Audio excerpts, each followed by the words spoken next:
All right, welcome. So let's talk thermodynamics. Have you ever found yourself just staring at a problem wondering why work is suddenly positive, and then the next minute it's negative? Yeah, same for heat. It can feel super confusing, but trust me, you are not alone.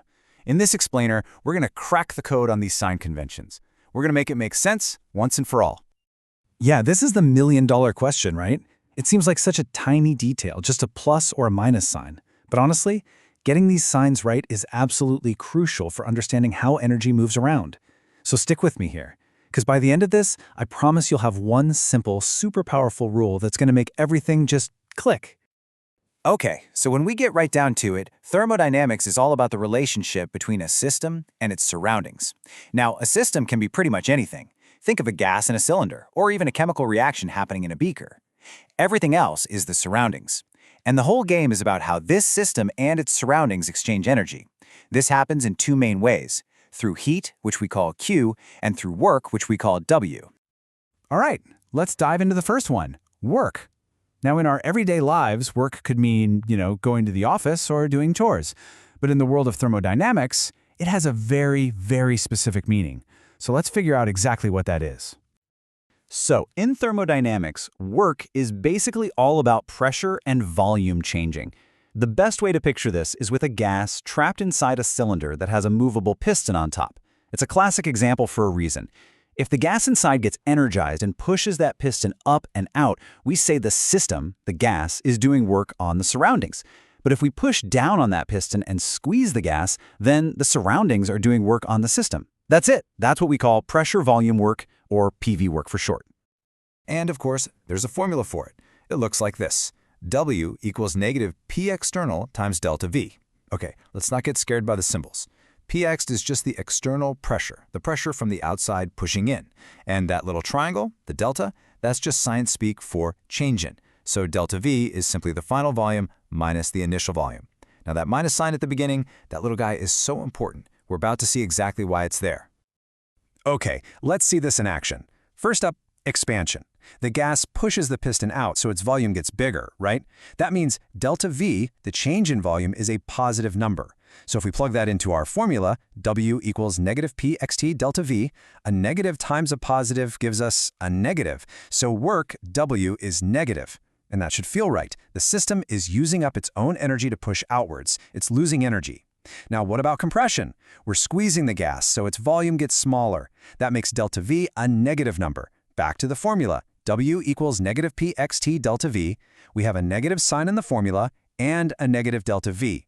Two negatives make a positive, so the work, W, is positive. The system is getting energy from the outside.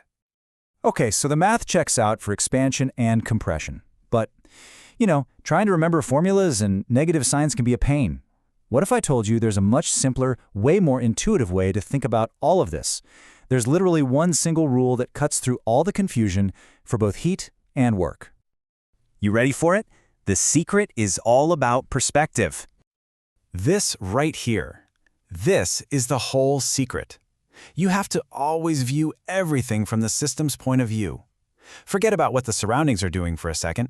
Just ask yourself one question. Is energy going into my system, or is energy going out of my system? Is the system gaining energy, or is it losing energy? So here's the golden rule, broken down. It's super simple. Step 1, if any kind of energy, heat or work, enters the system, it's a gain for the system. We call that positive. Step 2, if any energy leaves the system, it's a loss for the system. We call that negative. That's it. Energy in is plus, energy out is minus. It's that simple. Okay, let's put this new superpower to the test. Let's see how this one rule cleans everything up, starting with heat, or Q. So what is heat, really? It's just energy that's on the move because of a temperature difference. If you put a cold can of soda on a warm table, heat flows from the table into the can. If you have a hot cup of coffee, heat flows out of the coffee into the cooler air. So let's apply our golden rule. And boom, this slide just brings it all together beautifully. This is your cheat sheet. Look at the top. When the system absorbs heat like that cold can of soda, energy is coming in, so Q is positive. When the system releases heat like our cup of coffee, energy is going out, so Q is negative. Easy, right? Now let's look at work. When work is done on the system, remember when we compress the gas, we're putting energy into it, so W is positive. And when the system does work, when it expands and pushes that piston, it's using its own energy. Energy is going out, so W is negative. See? It's all the same rule. Energy in is plus, energy out is minus. All right, so let's just do a quick final recap to make sure this is locked in your brain for good. So it really all just boils down to this one idea, the master rule. Energy in is positive, energy out is negative. That's the lens you look through. So if the system does work, like expansion, it's spending energy. Energy is out, so W is negative. If work is done on the system, like compression, it's getting an energy boost. Energy is in, so W is positive. Same for heat. System absorbs heat, it's gaining energy, so Q is positive. System releases heat, it's losing energy, so Q is negative. It all just works.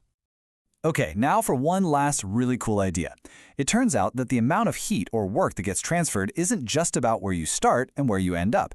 It actually depends on the specific path you take to get from A to B. It's kind of like driving from one city to another. The miles you put on your car depend on whether you take the direct highway or the scenic route.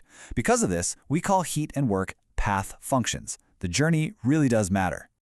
And that leaves us with a really interesting puzzle, doesn't it? If the amount of heat and work can change depending on the path you take, how can we possibly figure out the total change in a system's energy? Is there something else, some property of the system that doesn't care about the path and only cares about the start and end points? Well, that's a fantastic question, and it leads us directly into the first law of thermodynamics, but that's a story for another explainer. Thanks so much for joining me.